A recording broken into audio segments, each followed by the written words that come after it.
चाँद मेरे आंगन के सभी सदस्यों को मैं संजू सर हार्दिक स्वागत करती हूँ। और आज मैं एक कहानी लेकर उपस्थित हो रही हूँ। मेरी कहानी का शीर्षक है इंतकाम। और जी हाँ, जीवन में कभी कभी जब आप वक्त से, हालात से हार जाते हैं और जिसने आपके साथ गलत किया है, तो मन में एक ही भावना आती है कि उसको भी ख़त्म कर दे। काव्या तो किसी इंसान को ख़त्म कर नहीं सकती थी। और ये वाक़या है उस दिन की जब 26/11 में काव्या फंस गई थी। वो लोकमान्य तिलक ट्रेन से वो मुंबई से बिहार आ रही थी, लेकिन आतंकवादी हमले हो रहे थे। किसी तरह से भाग कर वो कामा हॉस्पिटल में छिपी थी। और कामा हॉस्पिटल में छिपने के बाद में कामा हॉस्पिटल में जब तक पुलिस फोर्स नहीं आई, आतंकवादी घुस चुके थे और आतंकवादी तबातोड़ फायरिंग कर रहे थे।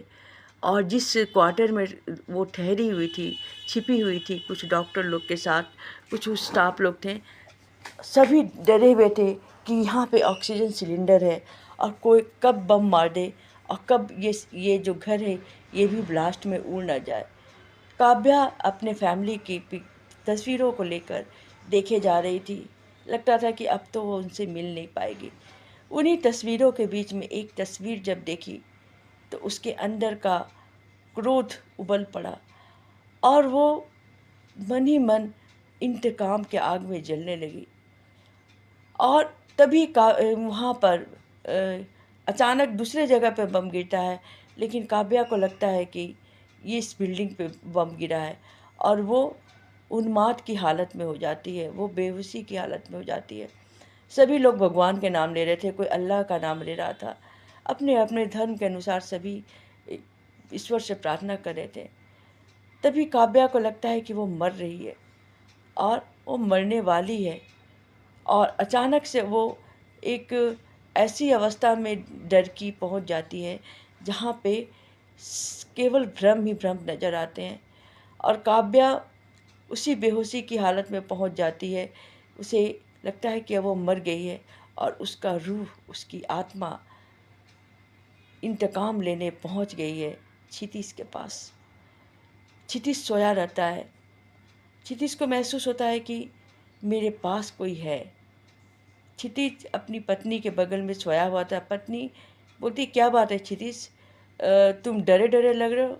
नहीं परमिला, डरे हुए नहीं है, पर मुझे ऐसा एहसास हो रहा है कि कोई मेरे पास है। बोले, अरे तुम्हारा वहम है, आराम से सो जाओ। तभी जब क्षितिज की आंखें बंद होती है सोने के लिए, तभी उसके सामने काव्या का चेहरा नजर आता है और वो बड़बड़ाता है, काव्या तुम यहाँ। काव्या मुस्कुराती है। बोलती कि वो क्षितिज कहता है कि काव्या तुम यहाँ कैसे आ गई, कब आई, मुझे खबर क्यों नहीं किया।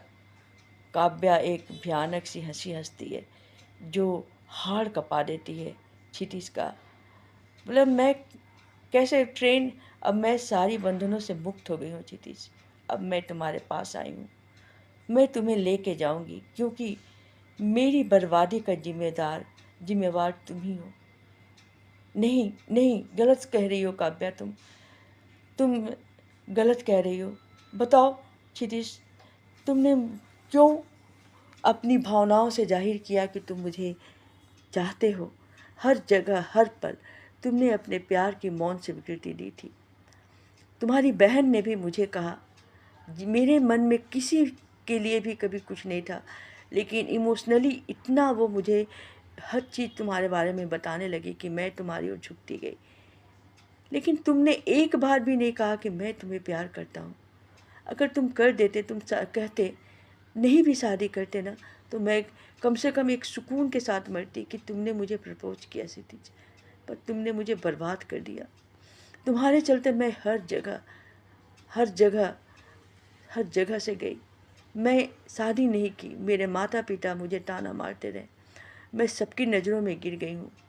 आज मैं मुंबई ब्लास्ट में ख़त्म हो गई हूँ, लेकिन ख़त्म होने के समय भी मेरे जहन में केवल तुम थे। अब तो तुम्हें मैं नहीं छोड़ूंगी, अब तो मैं तुम्हें नहीं छोड़ूंगी। चिल्ला उठता है क्षितिज। मैं कैसे तुम्हें बोलता? मेरे मेरे परिवार है, मेरे सब कुछ है, मैं तुम्हें बोल नहीं सकता था। जब तुम मुझे बोल नहीं सकते थे तो क्यों मुझे एक अलग से भ्रम जाल में फंसा के रखे? आज मैं तुम्हारी बहन को भी ले जाऊंगी। क्षितिज बेहोश हो जाता है, तभी बिंदु के पास पहुंचती है। बिंदु सोई थी, अचानक एक स्पर्श पाके उठ जाती है और कहती है, अरे दीदी, आप यहाँ, आप कैसे आई? अब मेरा शरीर नहीं रहा, मेरी आत्मा है।